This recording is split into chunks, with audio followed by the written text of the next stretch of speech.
Good morning. Hi, everybody. I'm Kristin Omdahl, and welcome back to Create, Share, Inspire podcast. This is episode 224, and today, I've got my computer on. See, I'm not used to going live in my office. Hold on one second. I've got my computer on. See, I'm not. Okay, take two. Okay, I'm back. Good morning, everybody. Thanks for joining me live. If you're here live, please say hello. Let me know if you're crafting anything this morning.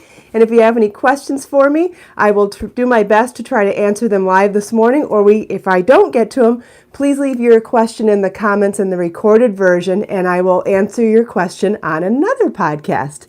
Oh, Karen, you've done that before too. That's awesome. Well, not awesome, but awesome that you can make mistakes and keep rolling. I mean, that's one of the secrets of life, I think, in general, is to just keep going. So anyway, I have an exciting demo to show you this morning. So I thought it was worthy of staying in my office instead of going outside, because I finished the knit version of the Zen scarf yesterday. Yay! And I scrambled to get the ends woven in this morning and get it in a little Wrapture bath.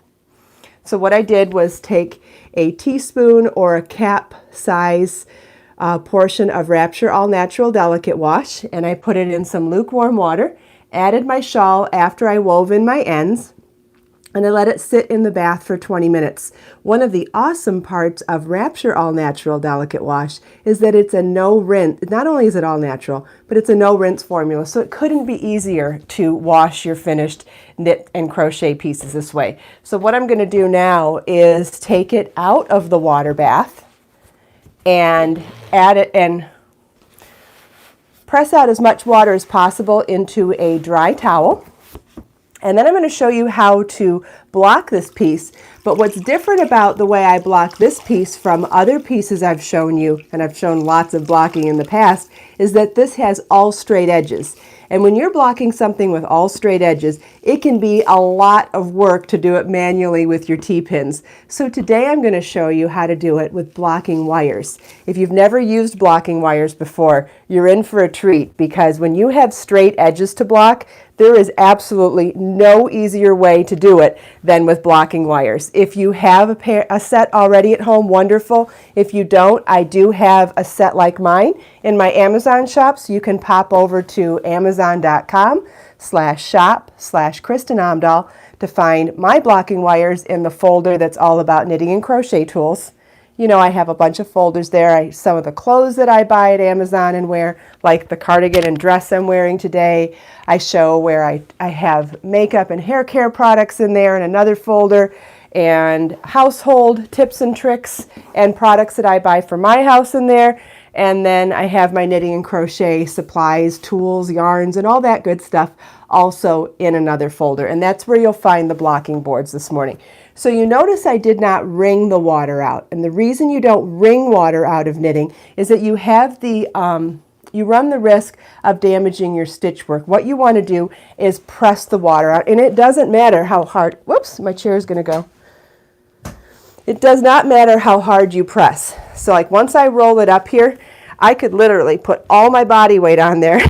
I'm more likely to break the table than I am to hurt my yarn. The pressure is not it. It's the wringing that is where you run the risk of damaging your yarn. So I'm going to move the yarn out of the way now. Or not the yarn, the water. I've got my no rusting T-pins ready to go. You can find those in my Amazon shop as well. And I'm going to be using blocking boards. And these are the gigantic ones that I just recently purchased at Amazon, and you can find those in my shop as well. I'll put the towel on the floor for now. So what I'm going to do is put my boards together. See how many I need. Haven't blocked this piece before, so it is going to be a guessing game at first, but that's okay. And my table, this isn't, these blocking boards are amazing, Lisa. I'm really happy with them. They come in several different configurations, so you can get enough of them to do like the floor of a whole room if you wanted to have a yoga studio in your house, or if you wanted to do a playroom for your kids. You could actually get enough of these to do the floor of an entire house. Or you can get as many, I think, as 2 or 3 if you wanted them just for blocking. Three might work for me. They're 2-foot square a piece. So I'm going to have 6 feet by 2 feet here, and we'll see if that's long enough. If not, I can add a 4th one on the side here. You can see. You know what's so funny? I was giggling as I was setting this up this morning, knowing that there are hints.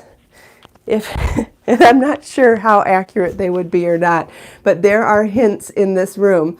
There is, let's see, how many samples of books do I have here? 1, 2, 3. I have bins with 3 full book samples of things you've never seen before in my office right now, and some extras. And what else? I just think that's kind of funny. Talk about a tease. Okay, so we'll find the midpoint. You know what? I think I just trapped myself in here without the blocking pins. I may have to, yeah, my blocking pins are on the other side. All right, bear with me a second while I go get them. I blocked myself in.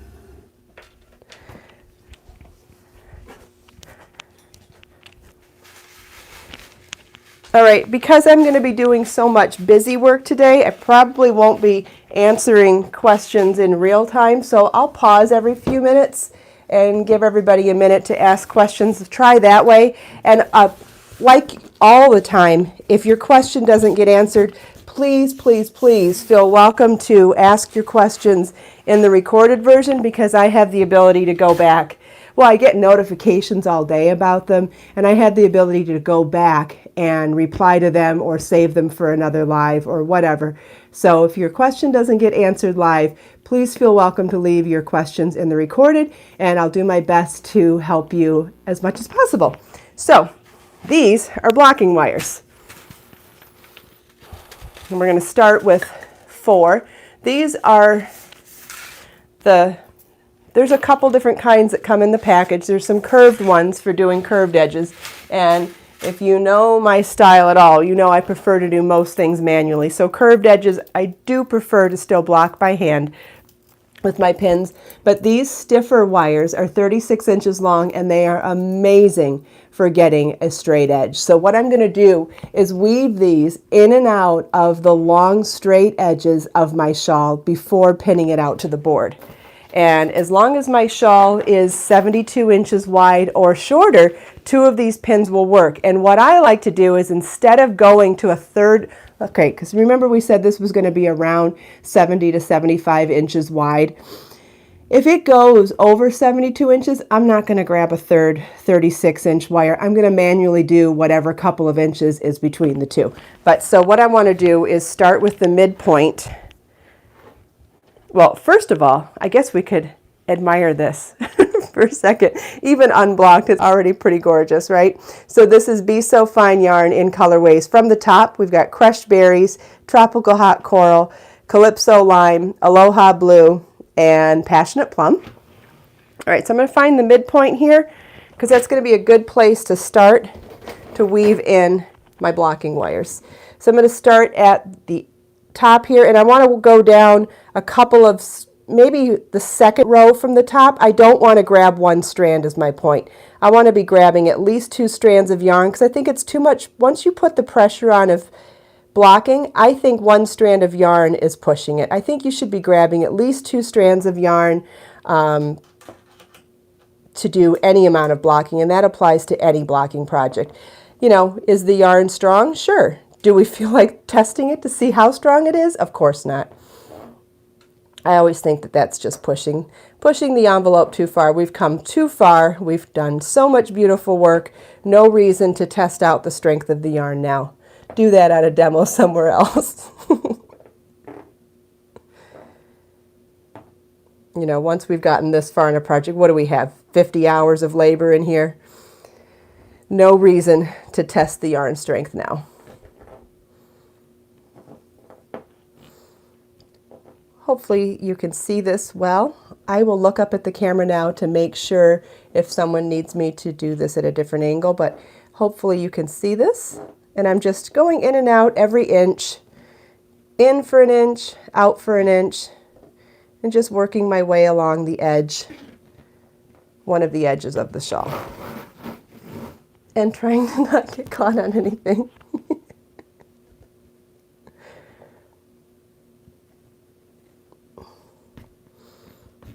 Okay, yeah, sounds like everybody can see this fine. Wonderful.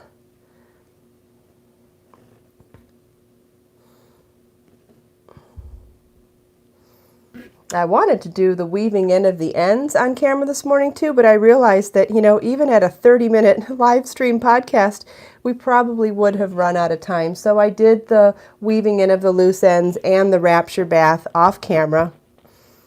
Okay, I've gone more than 36 inches here, so now I just need to decide if I go all the way to the edge and let the middle go or let the edge go. I think I'll just leave it halfway between the two for right now and try to mirror the other side of this edge. And like I said, once we once we stretch this way, you'll notice that this side gets shorter. So we may end up not having so much excess outside of the blocking wires once we stretch the other side as well.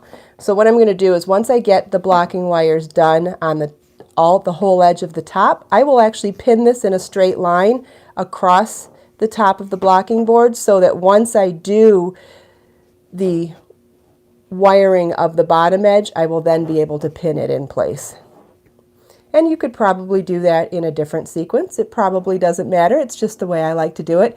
I think because I get a quicker view of the blocked stitch work, which at this point obviously is really exciting. After you've stared at this as a pile and a wrinkle in your lap for how many hours? 50 edges or so. This is that drum roll moment when you're super excited to see how it looks stretched out. Excited to see how big it's going to actually be. I'm excited to get more width than I've seen so far. I want it to be wider this way so that my stripes are more bold when I wear it as a scarf. But that's me.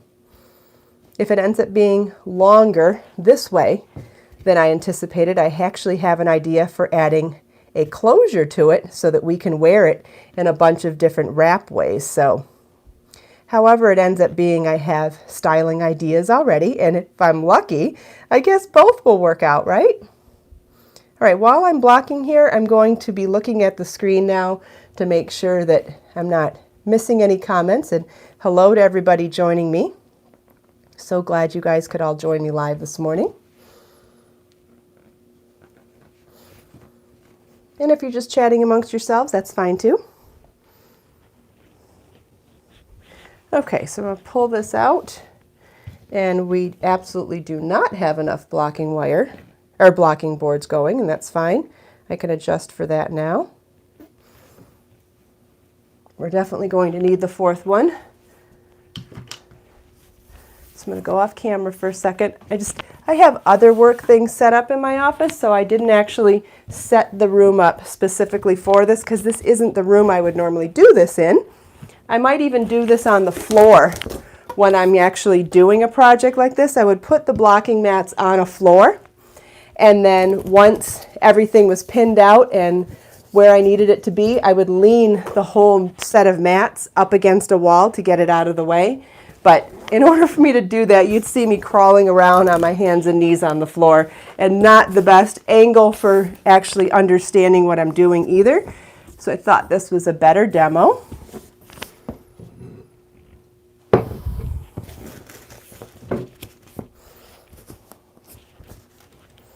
Okay, so we're getting a better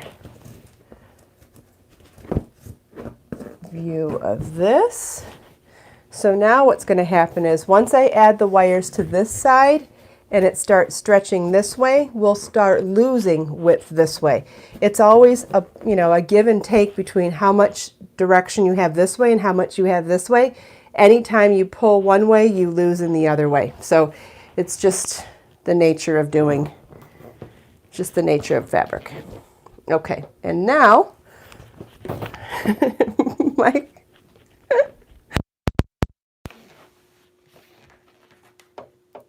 I'm just trying to trap possible today, I guess. I just got my microphone stuck on the other side of it too. Okay, so now we'll start with the next one. Yeah, you don't want to over pull either. I mean, you never know when you've gone too far, right? And it's just not something that's worth pushing on something you've worked so hard on and something you're so excited about. This isn't the time to push the envelope, so you want to be gentle. And the more experience you have at it, the less worry you have of what is pushing the envelope. The more you do something, the more you know how far you can go, right? Like, I gotta say, I'm not as gentle as I'm suggesting to be a lot of times, and that's because I've been doing this for many, many years, and I know how far I can stretch a piece of yarn.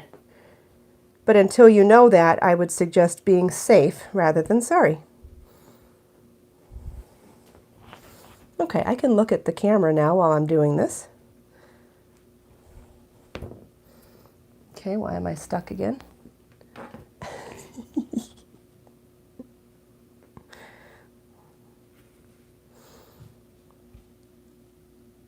Yeah, the wires are fabulous. If you do anything with a straight edge, there's no question that if you need to block straight edges, there's no better way to do it than with blocking wires. And I'm a stubborn old school person, so there are times when I say, no, I'll be fine without the blocking wires. And I will spend hours trying to perfect my straight lines and have to do them and redo them and do them and redo them. And at the end, I'll say, yep, I could have done my blocking wires in half the time. And I know lots of people that swear by blocking wires. They do save you so much time. And like I've said before, I don't care for them on pointed things because I actually enjoy the process of blocking pointed things. But that's me. You could certainly put a blocking wire, you could put this into every picot of a scalloped edge and you could do the same thing. Okay, so now we could grab our pins and start on this side. So what you're going to do is take your pins. You don't have to pin every inch now. Now you could pin, let's see, we'll start here. You could pin every 3 or 4 inches. It doesn't matter. It doesn't even have to be even. You just have to apply an even amount of pressure on each side. But it takes far less pins to block a straight edge this way. Okay, and so now we'll come down to this side. And I'm not going to finish the whole thing because I think we'd run out of time if I did that. So I'm going to show you how I do the short edge in a second here, because you want to have nice, straight, 90-degree angles. So we'll just block this one side, and I'll get to that side off camera.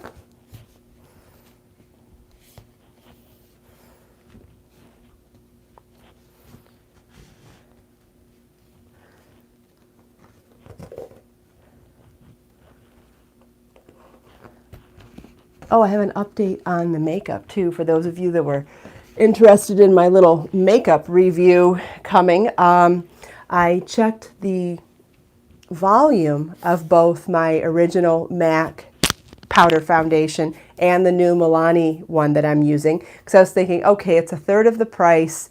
It's probably a third of the volume too. No, it's slightly more volume than my original MAC one.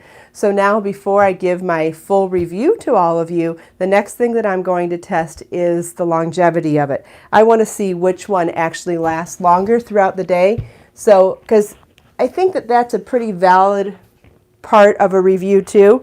Like for me, I only need to have makeup on because I work for myself and I work in a studio without other people. I don't need makeup all day. I like to wear makeup for my podcast in the morning. So for me, makeup doesn't need to last for more than an hour. But for someone wearing it for an office job or going out to a function in the evening, I think it's important to know how long a product lasts. So I'm going to be testing that next before I do my proper review. Okay, let's see. Where did I put my blocking wires? There they are. Okay, so now what I want to show you is how we do. When you're doing a rectangle, you obviously have a straight edge over here. So you notice I pulled both the top and bottom taut I've got my blocking wire on this long side and this long side. So now I'm going to weave in blocking wires on this corner. And you notice I didn't pin all the way to the corner. That's because I want to actually ease that in after I get all 3 sides taut or stretched a little bit. Funny story about taut, this word. You know how some words bring up memories every time? My first time, I think it was my first time at Knitting Daily TV when I was brand new to being the crochet expert on Knitting Daily TV on PBS. And I used to travel to the studio in Cleveland. I don't know, we would go for a week at a time to film a season, and we did 2 seasons a year. But the first season that I taped, obviously I was nervous. Who isn't going to be nervous the first time being on TV or being, you know, on a regular hosted show TV? It's not like a TV appearance. It was being a regular. So first might not have been my first episode, but during that first week, I was doing a demonstration and talking about something like this because taut was a word, T-A-U-G-H-T, was a word that I wanted to use, and I said the word taunt instead.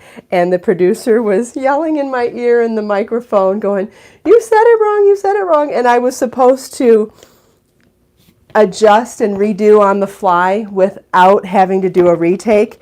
And man, was that stressful. So stressful. But I did it, and I'll tell you what, I've never said that word wrong since. You know how sometimes it just takes the right experience to remember something? Man, I never forgot that word. Okay, so now that I pulled the edge straight, the corner, there's about 1.5 inches, 2 inches on the, let's see if I can get that on camera.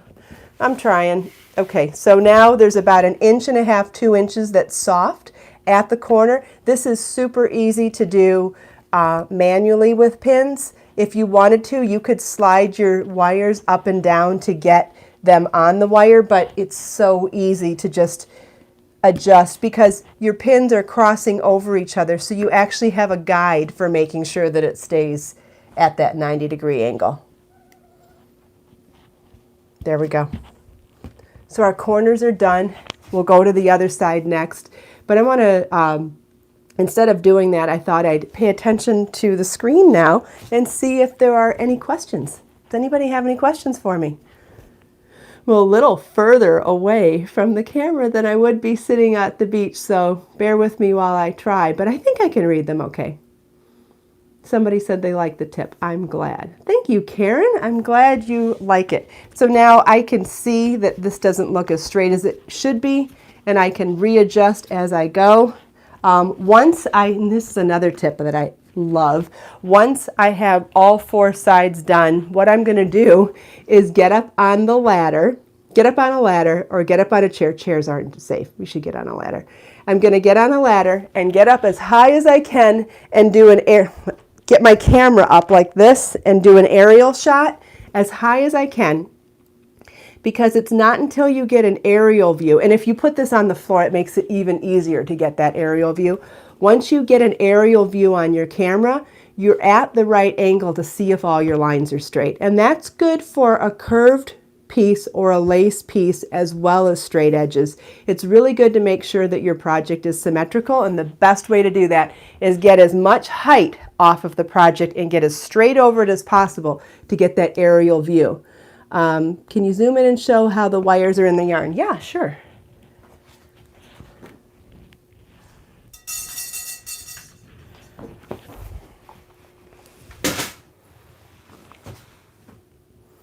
So there's our corner.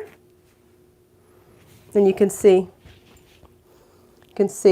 I've just woven it in and out of the edge. Yeah, could I have done it better? Sure. Could I have done it sloppier? Absolutely. You know, depending on how much time you have and how much patience you have, you could make it smoother than this, or you could make it less smooth than this. You could actually add picoing to this as a design element. What if you only inserted this every 3 inches as far apart as the pins are? Then you would be creating a scalloped edge. You could do that too. Karen loves blocking wires too. Yeah, so if you've never used them before, they are not expensive. They are easy to find. Like I said, I even have a link to find them on Amazon. Not sure how many different stores sell them physical in person, but I do know that you can buy them on Amazon. That's where I bought mine. Blocking pins, when you're looking for T-pins, you want to make sure you find ones, will the edges be roughly when you take the wires out? Good question, Judy. If they are, that's when you come back with your steam setting on your iron and you can straighten them out in no time. That's easy to do too. And I'll just sit and wait and see if there's more questions, because I know that this is a lot of information to cover in a few short minutes, but it's a good one. And so I thought this was a great opportunity to show something. Like, let's look at, I'm already seeing places where I can judge some more. Thanks, Lisa. Oh, good. I'm so glad, Barb. Yeah, it's a great tool to have in your arsenal because, like I've talked about so many times before, how we finish things is what sets our projects apart from looking amateur to looking professional. It's all in the finishing. Will you do this every time you block? It depends on how it washes. If when you let's see, I'm going to wear this 5, 10 times, whatever, and I'm going to hand wash it because it needs to be washed, and I'm going to lay it flat to dry. If it's not doing really nice straight edges when I lay it flat to dry, absolutely, I could put my wires in there again. Yeah, if you take your time and you're patient, you shouldn't have any ruffling. No, you shouldn't. But if you don't like the little bit of edge, like you can see even just from the wire going in and out, you can see there is just a little bit of movement in my edge still. If you don't like that, a steam iron would do that, no problem. And if you weren't as diligent and did them less frequently than every inch like I did, you would also need to straighten those out, unless you want it like that. Oh, thank you, Carmen. I'm so glad this helped you. It's great information to know. Really great information to know. Yeah, Lisa, I highly recommend having them. There's so many reasons to use them. What if you're making a blanket, a baby blanket? What if you're making, even if you're making a full-size blanket and your edges didn't come out straight? What if you're trying to hide some mistakes, like some edges, and you want to get them straight? That helps. Certainly something like this that needs to have a straight edge. It'll look amazing after doing this. But even, let's see what else. What about just the top edge of a lace shawl? You know, your bottom edge has the scalloped edge, but that top straight edge, that will always look better if you use the blocking wires just at the top. How would you block a poncho or a shawl? Well, like I said, I would only block the straight edges with the wires. I still prefer to do the scalloped edges. Let's see, do I have something scallopy here? Oh, I do. This is fantastic. So I have my mini. Oh, and I talked about this on camera at the beach. And now I can show you in scale. I know some people thought that this particular baby shawl, when I showed photos of it on my little mannequin, was full size. No, obviously it's not full size once you see it next to my big body. So this little mannequin I've had in my office for, I don't know, probably the whole 15 years that I've been in business. And every now and then when I do a tutorial on a shawl and I do a miniature version for the videos, I will put the finished step out photos on her as are we stuck in here? Yeah, she's got some curly wires at the top, but I want to get her out of here so I can show you the demo of where I would put the blocking wires on something that has both straight edges and curved edges. So this is the Morgana shawl. So you might have made this one. You might be wanting to make this one, or it might look similar to a piece that you want to block, because what I'm going to show you is that the top edge is straight, and this is a half hexagon, but this would work for a half circle, a triangle, what have you. So our top edge is straight, and then our bottom edge is scalloped. So let's see, where would I put this down? So what I would suggest is that you put your blocking wire through the top edge, through this edge here, and then this would be where it's optional. If you wanted to do blocking wires for the scalloped edge, and it's actually a really easy way to keep things symmetrical, you would put the wire only through the very tip of each of these scallops. Can you see how you would put it through only the tip of them? Because that way it would block in the same exact spot all the way along the edge. Or if you like to do things manually like I do, and there's no right or wrong way, you could do this with blocking. I got tangled on my pins. Dang it. I do this all the time too. It's not pretty when someone's working. It's just not. So I would put a pin manually in each of those tips, but there is no wrong way to do it. If you wanted to do blocking wires along there, that would be awesome too. Either way works fantastic. But that top edge, way easier with a blocking wire. Does that make any sense for something that has straight edges and curved edges? And like we talk about all the time, there's no right and wrong way to be creative, right? If you like to do things with pins, great. If you like to do things with blocking wires, great. If you have your own way of weaving in ends, great. It does not matter. If you get the job done, it does not matter. If you are happy and you're being creative and your projects come out the way you want them to, it's a success. Yeah, you can use these for a shawl, just like this. This is my little miniature of a shawl. Absolutely. They were amazing on shawls. I can show you on a lace one another day if that's what you would like to see. We could definitely do, or we could do this little guy one day.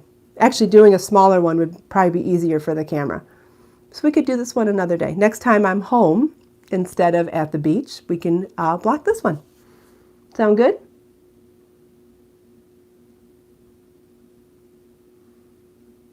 Yeah, try, Grace. I'm so glad you joined too, Martina.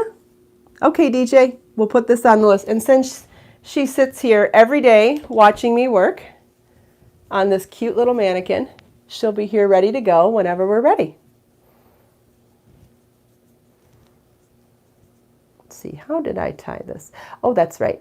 I added a little crochet chain to both sides of one side of this so that I could tie it like a capelet tie, like we did on Little Hickory Cape.